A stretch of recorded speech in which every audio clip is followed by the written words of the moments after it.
Márcio Lohan, eu gosto dele. Por quê? Porque ele tem um bigode. Ele tem um jeito esquisito, tem um bigode, eu acho que o bigode cai bem nele. Junto com Manuel Marçal, publicam algo maravilhoso. O que eles fizeram foi uma sacada de gênio. Eu vou explicar para vocês, tintim por tintim. Vou até com uma coisa aqui dar um exemplo. Entidade-alvo da PF redigiu 96 emendas para alterar medida provisória de combate à fraude do INSS. Qual entidade? A CONTAG. Aquela que tem foto com Lula, aquela que a AGU, né, esqueceu de ir pra cima, igual leão, como foi pra cima das outras. Curioso, né? Que se encontrou com Paulo Teixeira já depois do escândalo, que Paulo Teixeira não colocou nas redes sociais. A atuação de uma das principais entidades envolvidas no escândalo do INSS atingiu diretamente o Congresso Nacional com o objetivo de estender irregularidades e afrouxar os mecanismos de fiscalização. Emendas apresentadas por deputados e senadores de esquerda para mudar a medida provisória que buscava coibir fraudes foram redigidas dentro de escritório de uma entidade suspeita de desviar até 2 bilhões de reais dos aposentados. Revela a investigação feita pela Coluna. E aqui foi Google. Aqui foi Google. Investigação que não precisa de, dados, né? Fontes sigilosas. Não. Aqui tava na cara de todo mundo. Sensacional o que esses caras fizeram. Vocês vão entender. Trata-se da CONTAG, entidade historicamente ligada ao PT, e realmente é umbilical, e que, de acordo com a Polícia Federal, realizou descontos indevidos em massa de milhares de beneficiários da Previdência Social. As emendas da CONTAG foram apresentadas junto à tramitação da medida provisória 871/2019. Os textos têm as assinaturas de deputados e senadores. No entanto, a CON analisou os metadados desses documentos e descobriu que a entidade aparece como a verdadeira autora das propostas. De um total de 578 emendas, 96 tem o nome da CONTAG ou de advogada da Confederação como autor. Eu consigo imaginar esses caras dando um alt-enter no computador lá, propriedades, lendo o nome CONTAG e gritando dentro do escritório, porque eu faria isso. Os dados revelam também a capilaridade do lobby da CONTAG. 15 deputados e senadores, sendo 9 do PT, assinaram emendas redigidas pela entidade. Você não está familiarizado com tecnologia, não sabe o que é metadados. Eu vou chegar lá e explicar tintim por tintim. Você vai entender a sacada genial. E a atuação não ficou só no papel. Um dos principais pleitos da Confederação, da CONTAG, foi aprovado no Congresso. O fim da revalidação anual dos descontos associativos do INSS. A medida estava prevista na MP publicada em 2019 pelo governo Bolsonaro. A ideia era que essa revalidação periódica limpasse as fraudes para trás e coibisse também novos abusos. E a modificação nesse texto, as emendas apresentadas por petistas saíram da CONTAG, ou da advogada, da turma da CONTAG. Na ocasião, os parlamentares conseguiram adiar essa exigência para ser feita a cada 3 anos. No entanto, a medida nunca foi colocada em prática, uma vez que outra MP, publicada em 2022, revogou em definitivo qualquer tipo de revalidação de assinaturas e autorizações por parte de aposentados e pensionistas. Aqui está a primeira imagem. MPV 871, né? MP no caso, 0055. Gabinete do senador Jacques Wagner, emenda número... Deixa eu te explicar. Quando vocês vai no site Câmara ou do Senado, você pode acompanhar a tramitação das propostas. E aí, vai lá olhar como é. Fuce. Vai ter lá todo o processo, tudo bonitinho, babá, você vê lá o andamento. E você pode clicar em determinada parte para você ter acesso a todas as emendas apresentadas. O da Câmara até um pouquinho... Não sei se o da Câmara é mais organizado, acho que eu usar mais eu consigo entender melhor. E você consegue lá, aí vai estar lá no todo mundo. Quando você clica no link, você pode baixar o projeto de lei, né, as mudanças. Isso a gente fez no âmbito, durante a reforma tributária. E direto lá no site da Câmara, pegar as emendas, pegamos várias emendas no próprio site. E você pega, existe um arquivo, você pega um arquivo, né, como qualquer outro. Vou até fazer isso aqui ao vivo, né, vou fazer assim, pegar assim um arquivo, uma das emendas lá da reforma tributária. Mas enfim, quando você pega um arquivo desse e baixa no seu computador, por mais que você baixou da internet, esse arquivo ele vem carregado com informações extras além do conteúdo dele, que seja o texto desse arquivo. E que informações extras são essas? O dia que esse documento foi criado, originalmente foi criado, por quem esse documento foi criado, e aí que está o pulo do gato. Pega aqui um arquivo aleatório do meu computador, deixa eu ver aqui. Cadê? Deixa eu ver aqui de exemplo. Ó. Pronto. Ó. Quando eu pego um arquivo, só vou lá abrir propriedades. Aí tem aqui o geral do computador, onde é que ele tá. Criado em, modificado em, acessado, né? De onde que acessou. Aí você vem aqui detalhes. Título, né? Autor. Quem foi que fez essa apresentação? Qual o login do Word? Eu que fiz. Número de revisão, conteúdo criado em, tempo de edição total, aí tem lá umas coisas lá, né? Enfim, e tem outras coisas. Ó, a quantidade de slides, quantidade de parágrafos, quantidade de palavras. Então, isso tudo vem. E o que é que a turma do Metrópolis fez? Eles saíram baixando emenda por emenda. Emenda por emenda. Baixaram todas, botaram no computador. E saíram olhando, uma por uma. Foi lá, colocou na parte de detalhes. Em qual computador isso foi feito? Qual o registro que tá? E o que é que eles acharam? Autor com tag. Com tag. Aí você se pega, mas como assim? A Contag fez, botou o nome do cara, mandou pro cara, o cara só fez encaminhar, ver se tava certo e botou pra frente? Meu Deus. Humberto Costa, do PT. Institui o programa, blá blá blá. Contag. Jandira Fegali, do PSOL. Quem fez? Contag. Rubens Pereira Júnior, PT do Maranhão.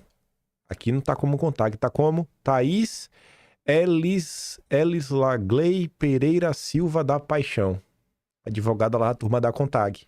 Então o cara fez isso para 578 emendas, que outro exemplo, ó, PC do B, Daniel Almeida, tá lá também. E agora? O que é que Lula vai falar diante disso, Lula? Tem que ir com calma, né? Sem espetacularização, não vamos sair denunciando nada, né? Ninguém sabia de nada. Quando isso daqui foi feito, foi em nome de um bem maior. Né, Lula? Não é isso, pai? Mas, rapaz, viu? Jean Paul Prats, PT, Contag. Ainda tem esse aqui do irmão do Lula que teve ontem. Farra do INSS. A mansão do chefe do sindicato, o irmão de Lula. Propriedade de Milton Cavallo, chefe do Sindinap, não está em nome dele. Imagens mostram Cavallo, irmão do presidente da mansão, né? O irmão do Lula. E aí o André Chaldes, que saiu do Estadão, foi pro Metrópolis, ele também revela que houveram reformas que casam com o tempo que a Sindinap ganhou mais dinheiro. Não tinha uma piscina. Pegaram foto de satélites em determinados anos, não tinha nada, depois teve uma piscina. Acho que nem coloquei aqui. Nem coloquei. E aí? E aí? E agora? Tá lá, assinatura, o vínculo umbilical. Acharam o rastro. A modificação da coisinha-chave para fraude continuar, porque era não ter a revalidação anual. Acharam o pulo do gato. E quem teve a ideia mirabolante do pulo do gato foram os deputados da esquerda, pautados pela Contag. E aí agora? E aí agora, irmão? Sério, isso aqui é cinema. Isso aqui era pra estar em todos os jornais do país. E o microfone da boca do Lula cobrando explicações. Rapaz, viu, velho? Que coisa, mas que coisa surpreendente. Aí, no âmbito de tudo isso que está acontecendo, a Alcolumbre cria CPI mista para investigar fraude no INSS. Aí, tá CPMI tirado do papel. Aí, até o momento, estratégia do governo Lula passa pela escalação de parlamentares considerados experientes, inclusive controlar a presidência, a relatoria. Tudo indica que o presidente vai ser o Omar Aziz, o Zé Colmeia, o mesmo da CPI do Fica em Casa, CPI do Circo. Enfim, deve presidir os trabalhos. Está aí ganhando com o apoio do Alcolumbre, principal interlocutor do Lula hoje no Senado. E a relatoria ainda não está totalmente acertada. Segundo aliados de Alcolumbre, a função caberá a um deputado. De acordo com membros da oposição, em uma reunião nesta terça, o presidente da Câmara, Hugo Mota, sinalizou ao grupo que a relatoria da CPI deve ficar com deputado sem perfil governista. Sem perfil governista, né? Vai saber o que é isso. Vai saber, né? Sem perfil governista. É de oposição? É de oposição mesmo? Enfim. Governo corre para evitar relator bolsonarista na CPMI do INSS. É incrível. O problema é só o bolsonarismo. Ninguém suporta o bolsonarismo. O Centrão não gosta. O PT não gosta. Os liberais não gostam. A Faria Lima não gosta. A imprensa não gosta. A direita não gosta. Ninguém gosta do bolsonarismo. É o único problema deste país é o Bolsonaro. É o que incomoda a todos. A todos. Lula corre para evitar um relator bolsonarista na CPMI. Após o Palácio do Planalto conseguir emplacar o senador aliado Omar Aziz na presidência, cresceu a pressão para que a Alcolumbre nomeie um oposicionista para relatar o processo. Não tem pressão para a Alcolumbre nomear um oposicionista, porque a Alcolumbre não nomeia. A Alcolumbre é o presidente do Senado, vai ser mista. Não são dois senadores, são um senador e um deputado. Então, acho que a pressão deve ser em cima do Hugo Mota. Enfim. Aí, este país só não está mais preocupado com esses assuntos porque a educação nunca foi prioridade, seguirá sem ser. O governo Lula não tem dinheiro para livros didáticos. Esse é o Brasil. Então, acho que aqui é até parte do plano, né? Vamos emburrecer a população para ninguém perceber o que está acontecendo. Mas mesmo tentando engabelar o povo, Lula não está conseguindo esconder, né? Para 40% dos brasileiros, o país estará pior no final do atual governo Lula. Outros 29% consideram que a situação se manterá igual, enquanto 27,6% dizem que o Brasil estará melhor ao fim de 26 do que estava no começo de 23. A galera não bate bem na cabeça. Não tem nenhum conflito, nenhuma guerra, não tem um fim, nem nada. Não tem nenhum motivo, nenhuma razão para o Brasil estar pior. Não tem nenhum motivo, nenhuma razão para o país estar pior. A não ser Lula. A não ser as políticas do Lula. Porque, gente, todas as pessoas acordam de manhã cedo, trabalham igual um condenado, come mal, dorme mal, pega um ônibus apertado, velho, cai nos pedaços para produzir alguma coisa e no final do dia só dá errado. O que é que tá acontecendo? E o povo tá vendo. O povo tá cansando. O povo tá cansando. E olha como está frequente essas pesquisas. Olha como essas pesquisas estão frequentes, né? O pior cenário que nenhum Fica em Casa superou. Aí vem a Helene Cantanhede. Essa panista, assim, oficial do Lula. Aí tu se pergunta, né? O que leva a Helene Cantanhede a publicar uma nota como essa? Lula vai arriscar em 2026? Congresso, pesquisas e a realidade dizem que ele não deveria. Lula vai arriscar? Vai, Lula. Apoie. Congresso, pesquisa e a realidade. Você não devia, Lula. Lula já foi rifado. Além de agir como se o mundo, o Brasil e ele próprio fossem os mesmos do primeiro e segundo mandatos, Lula parece ter a ilusão de que, assim como superou o mensalão e se reelegeu em 2006, vai dar a volta por cima da montanha de problemas atuais e conquistar o quarto mandato em 26 e 20 anos depois. As pesquisas, a realidade e o Congresso mostram que não será fácil. Assim como não chegou perto de mediar os conflitos na Ucrânia, lá em Gaza, a matéria tem mais coisa falando, né? Os fracassos do Lula e como o mundo vem mudando. Lula não entendeu o atual Congresso. Não sabe como enfrentar a oposição nem seu maior inimigo, os aliados.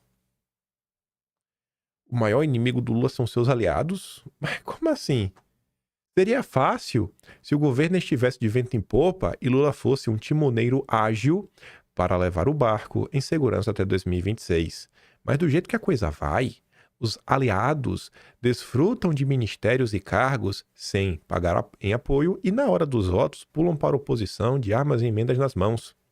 A debandada e o preço aumentam a cada pesquisa sobre perdas no Nordeste e nos menos renda e escolaridade, base sólida do PT. No Datafolha, Lula mantém 36 a 38 no primeiro turno, mas sua vantagem vai minguando no segundo contra Tarcísio até Bolsonaro, Michele e Eduardo Bolsonaro.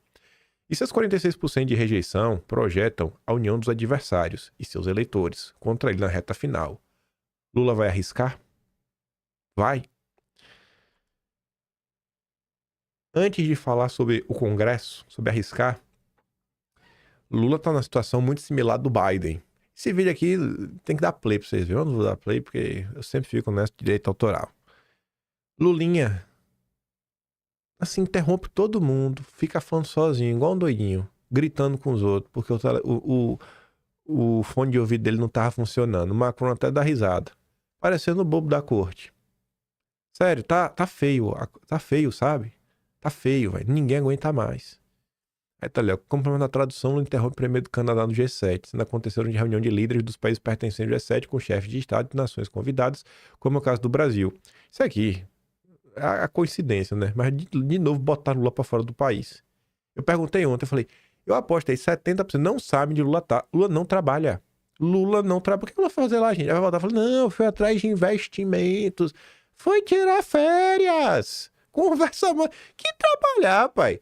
O que Lula foi decidir aqui? Não, já não decide. É aquelas coisas que não decide nada. Encontros pra não decidir nada. Aí tá ali. O país derretendo. Caos. Escândalos do INSS. E tá ali o Lula. Gritando que o microfone dele não funciona, o Macron dando risada. Aí, isso aqui não tem nada a ver com o Lula está derretendo ou não, mas Helene Cantelli fala as pesquisas, a realidade e o Congresso. A gente ainda vai falar do Congresso, a realidade acho que está todo mundo vendo, e as pesquisas, ela fala o quê, né? A base sólida do PT vem derretendo. A base sólida do PT não é só o Nordeste e os mais pobres e menos escolarizados. A base do PT também é a turma da esquerda. A esquerda também é base do PT. Isso é meio óbvio, né? Deveria ser. Só que a esquerda, assim como a direita, ela não é 100% unida. Aí, veja só. Essa postagem aqui, inclusive, já é uma crítica vindo da esquerda.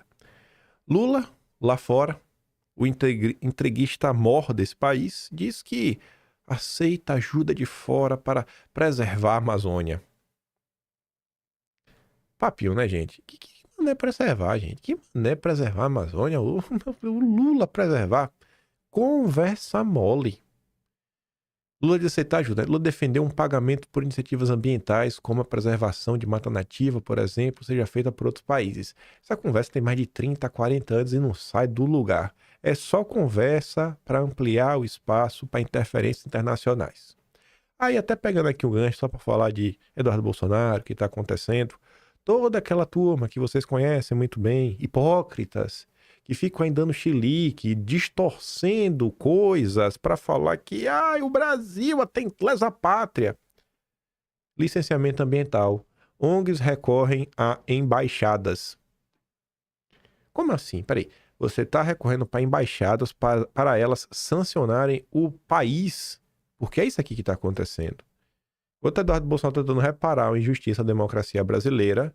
As ONGs estão indo atrás das embaixadas, né, para enviar cartas a países da União Europeia contra projeto de lei. Para fazer pressão. Por quê? Porque a União Europeia não é só polo comprador, mas também exportador, né? Eles querem vender para a União Europeia. E aí tem um acordo, União Europeia-Mercosul. Então, assim, eles querem dificultar através de pressões econômicas para que não tenha nenhum tipo de licenciamento ambiental para destravar esse país. São os ONGs da esquerda. Mas aguenta um tiquinho. Aí, a Globo também reforça. Ex-ministros divulgam carta contra a PL do licenciamento. Toda a nata do atraso dos ex-ministros do meio ambiente. Bom, dito isso, Lula está derretendo no Congresso, vamos falar sobre isso. Na realidade, está todo mundo vendo. Na sua base, que já falou dos mais pobres, menos escolarizados e também da esquerda. Por quê? Veja só. Aqui eu coloquei para mostrar o tom dos comentários. Danilo Thomas, ele vocaliza muito desses comentários dispersos por várias pessoas diferentes, mas não só ele. É porque é um perfil um pouco maior. Aí tá ali, ó. Os petistas e a esquerda liberal têm sempre uma justificativa para a inação de Lula. Só que são as horas de crise que revelam os líderes, e o que a hora está mostrando é a dimensão diminuta da figura de Lula. Você tem um mundo vindo abaixo e ele agindo como presidente de ONG. Aí quem vocaliza junto essa crítica? Nossos amigos. Com Pedro Jones, com Pedro Decache. Vou ficar com raiva quando eu faço nossos amigos. Vocês não, né? Mas eu vejo por na rede social e falo, meu Deus, vocês não sabem lidar com a vida com leveza, vocês pegam muita pilha. Mas enfim, Thalíria Petroni, do PSOL, deputada pelo PSOL, base do Lula, vem fazer um alerta gravíssimo. O Brasil vai ofertar 172 blocos de petróleo em leilão, incluindo a foz do Amazonas, que a Petrobras não pode, mas a Chevron, a Esso, né, a BP, com certeza nessas empresas internacionais maravilhosas, elas vão poder explorar o petróleo na margem equatorial, né? O que está em jogo não é só território, é uma escolha sobre que país queremos ser. Beleza, mas assim, né? O Brasil vai ofertar. O Brasil, a gente conhece o Brasil, né? O país, mas não existe uma pessoa, Brasil. Alguém está fazendo isso, né? É o governo, Lula, que a Thalíria esqueceu. Aí o que é que o Pedro Jones diz, né? O Brasil vai ofertar. O Brasil não, deputada. O governo Lula. E sim, o entreguismo é a regra. Pau. E com o Pedro Decache assina embaixo. Concordo com o Jones. É absurdo fazer parecer que os ataques são extraterrestres. A Thalíria tem que lembrar que é o governo que ela chama de nosso governo todo santo dia. Então, o Lula apanha do Congresso, a gente vai falar, das pesquisas, da realidade, de sua base, sua base original, do Nordeste, mais pobres, os menos escolarizados e também parte da esquerda. Tá igual o Biden, e a Cantelli pergunta, irmão, vai arriscar? Vai arriscar? Vai arriscar? Assim, o cenário pro Lula é caótico. Vai ter CPMI do INSS. E por mais que a turma tente, né, sempre abafar, sempre acaba saindo alguma coisa. Sempre acaba saindo algum escândalo. É incrível. Pode colocar aí até um relator lulista, sempre acaba por ter algum tipo de escândalo. Sempre. Então assim, tá claro. Se os donos do Brasil querem continuar com o poder em suas mãos, eles têm que achar um novo candidato, porque o Lula não vai levar em 26. Aí vamos falar sobre o Congresso. Ah, não, calma, esqueci disso aqui. Eu tava passando ontem no Twitter, anteontem, na verdade. Não foi ontem mesmo, ontem.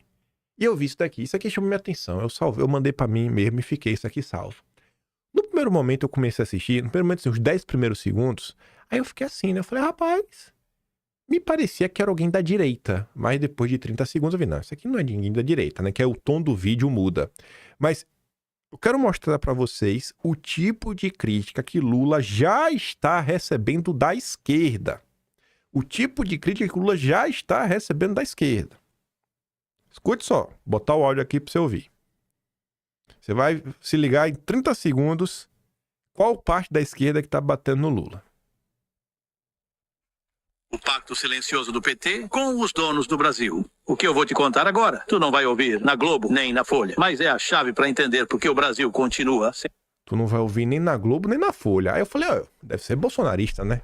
Já tá batendo por aí, só eu continuo assistindo. Do país da desigualdade. Quando o PT chegou ao poder, podia ter mexido na estrutura, mas fez o contrário. Selou um pacto silencioso com os donos do Brasil. Esse pacto começa com a Carta ao Povo Brasileiro, em 2002. Um recado pro mercado. Fiquem tranquilos, a gente não vai tocar nos bancos, nem na terra, nem na mídia. Era o preço.